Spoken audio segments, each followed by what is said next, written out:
Olá, querido, olá, querida. Hoje nós vamos repercutir uma pesquisa do MIT que sugere que o ChatGPT tem prejudicado nosso pensamento crítico.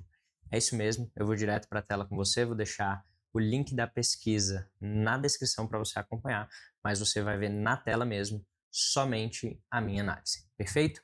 Então vamos nessa, pessoal. Gostaria de lembrar vocês, antes de dar um like, curtir, comentar e se inscrever no canal. Vamos nessa então. O que essa pesquisa traz para nós no fim das contas? Veja que aí na minha tela, primeiro, você percebe que eu vou trabalhar ela tanto do ponto de vista da matéria, então tá aqui, ponto de vista da matéria, eu abro inúmeras abas e depois a gente vai falar sobre também as minhas análises pessoais. Coisas bem rápidas.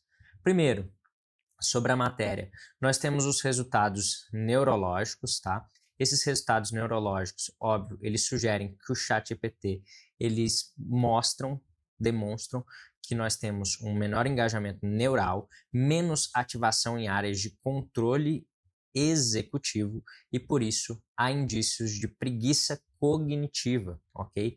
Um esforço mental cada vez menor, principalmente quando a IA faz o trabalho por nós.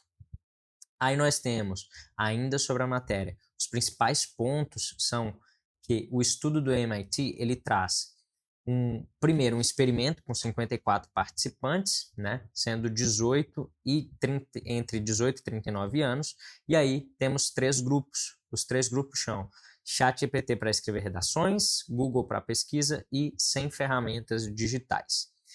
A atividade cerebral, ela foi monitorada por EEG em 32 regiões, tá?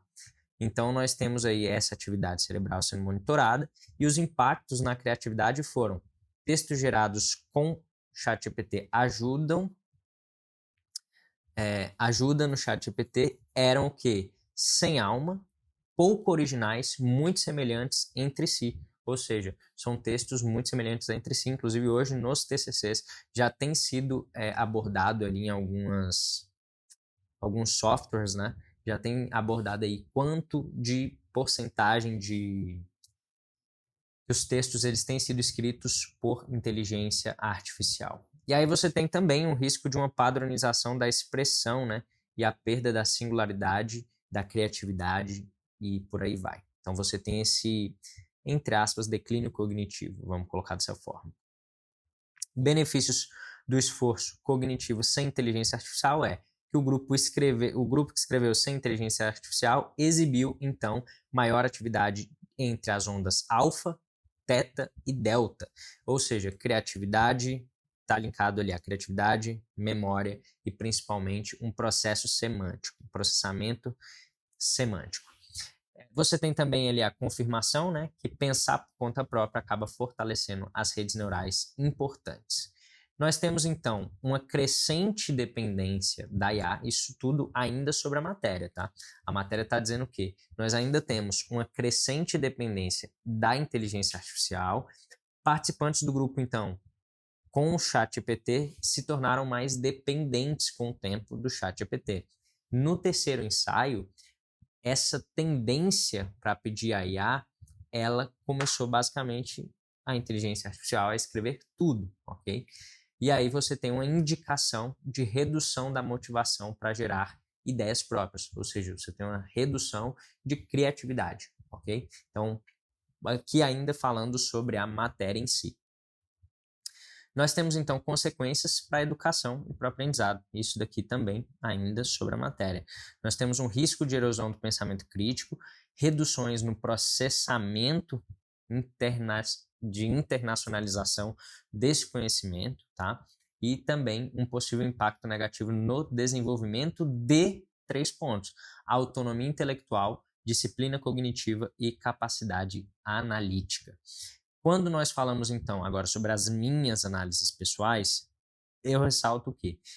Primeiro, nós temos aí o tal do poder do esforço cognitivo. Então, esse esforço cognitivo, ele é muito importante. Eu também ressalto outros pontos, como risco da zona de conforto e perda gradual de autonomia, bem como essa utilização equilibrada da inteligência artificial e, por fim, a minha conclusão. O poder do esforço cognitivo, então, acontece quando o nosso cérebro ele cresce com o desafio, ou seja, ele não fica na comodidade, ele não fica ali na zona de conforto como é naturalmente, comumente divulgado, né? E ele não delega, basicamente, é o fato de você não delegar o seu pensamento a uma inteligência artificial. Bom, o risco da zona de conforto cognitiva é justamente quando a IA ela deixa de ser, na verdade, um atalho mental e passa a ser constante ali na tua vida, ok? Então, isso para mim é um grande risco, principalmente quando a gente tem isso vai desenvolvendo menos tolerância à frustração e também uma menor resiliência cognitiva. A perda gradual, então, de autonomia de pensamento, visto que isso pode prejudicar algumas áreas, dentre elas a nossa originalidade, criatividade, voz própria, então você de fato se posicionar, trazer uma postura mais autêntica e principalmente confiança intelectual, você literalmente confiar naquilo que você está dizendo. Lembre-se que recentemente nós tivemos aí um caso de uma pessoa famosa que foi fazer prova de direito, e se você é uma pessoa antenada, você vai saber aí que ela foi basicamente fazer uma prova de direito, achou que estava preparada, não estava, e ainda depois disse que ficava gritando com o ChatGPT, porque simplesmente ele não trouxe o resultado esperado para ela, né? Então a gente vê aí um grande ponto de inflexão, um ponto de importância para a gente ter literalmente aí com essas tecnologias de inteligência artificial. Seguimos. Nós temos então aqui como fazer esse uso equilibrado da inteligência artificial. Minha sugestão é que você utilize ele para um brainstorm, para uma síntese de ideias ou, quiçá, para uma revisão. Logicamente, gente, que vocês vão utilizar eles também para algumas partes criativas e principalmente essa parte do brainstorm, ela é extremamente importante aqui, porque ele vai te dar uma chuva de ideias, literalmente. Bom, como não utilizar então, né? Não fazer esse uso equilibrado da inteligência artificial passa por você evitar uma expressão pessoal, começar a trabalhar rascunhos iniciais, tá? Então você vai equilibrando isso e principalmente trabalhando a sua própria formulação de ideias e jogar lá muitas vezes no ChatGPT para ele desenvolver baseado na tua ideia inicial, ok? Isso facilita bastante. E a minha dica importantíssima é você literalmente alternar entre fazer atividades com e sem inteligência artificial. Para a educação, minha visão é que não basta apenas você ensinar como usar a inteligência artificial, mas quando não utilizar, talvez seja principalmente hoje a parte mais importante, né? Quando você não utilizar a inteligência artificial. Então, uma sugestão, quando você não deve utilizar a inteligência artificial? Quando for uma tarefa, algo que exige que você tenha foco, que você tenha um conhecimento prévio. Então, por exemplo, conhecimentos de psicologia, voltado ali para a área médica, etc. Então, minha sugestão é que você não utilize, a não ser que seja para um brainstorm, algo nesse sentido. E segundo, quando você precisa dessa parte crítica literária, da literacia digital, ok? Minha conclusão, então, pessoal, é a seguinte: o uso excessivo da inteligência artificial ele pode reduzir o engajamento mental, bem como a sua criatividade e o seu pensamento crítico.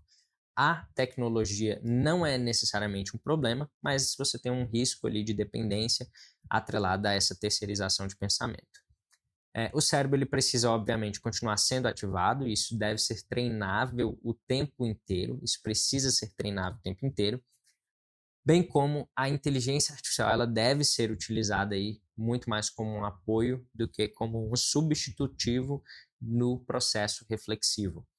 E, obviamente, você precisa garantir uma autonomia, uma originalidade, você precisa preservar esse desenvolvimento intelectual.